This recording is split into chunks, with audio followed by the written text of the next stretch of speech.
ఏమిటా రాము, ఊరంతా కలిసి ఇలా వచ్చారు, ఏమైంది?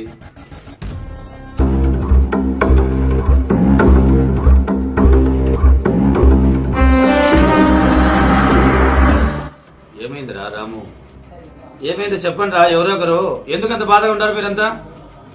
ఏం జరిగింది మీకు? ఏమంత సమస్య? ఏం చెప్పండి శాస్త్రి గారు, దొరగారి దారుణాలు రోజు రోజులు పెరిగిపోతున్నాయి. అందరినీ నాశనం చెప్తున్నాడు. అతను ఎలాగ ఏదో చేసేలా సలహా ఇస్తారని మీ దగ్గరికి వచ్చాను. మామ చాలా బాధపడుతున్నాడు. మామ చాలా ఘోరం జరిగింది. మామ చేను, పొలము, ఇల్లు అన్నీ తీసుకున్నాడు. మామ సూసైడ్ చేసుకుందామని. ఈ రోజు ఇదేం కొత్త కాదు కదరా. ఆ దొర చేసే అరాచకము రోజు రోజుకు విపరీతంగా పెరిగిపోతుందని నాకు కూడా తెలుస్తూనే ఉంది. ఏం చేయగలరా నాకు తెలిపే ఈ సమస్య? మీరు మా వెనక ఉన్నాను శాస్త్రి గారు, ఇవన్నీ చంపేస్తాను. నేను మీకేం సాయం చేయలేండి అయినా, నా వల్ల ఏమవుతుందిరా? మీరు అలా అంటే ఎలా శాస్త్రి గారు? మీ సాయం మాకు ఖచ్చితంగా కావాలి.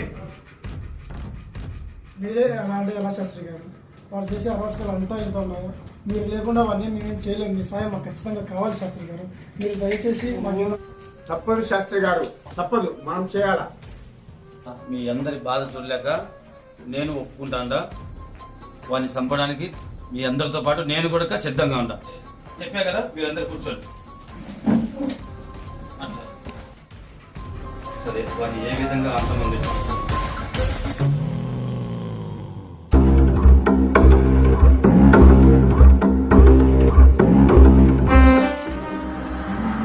రాము, వాడిని తుదముచ్చించడానికి బలమైన వ్యక్తి కావాలరా.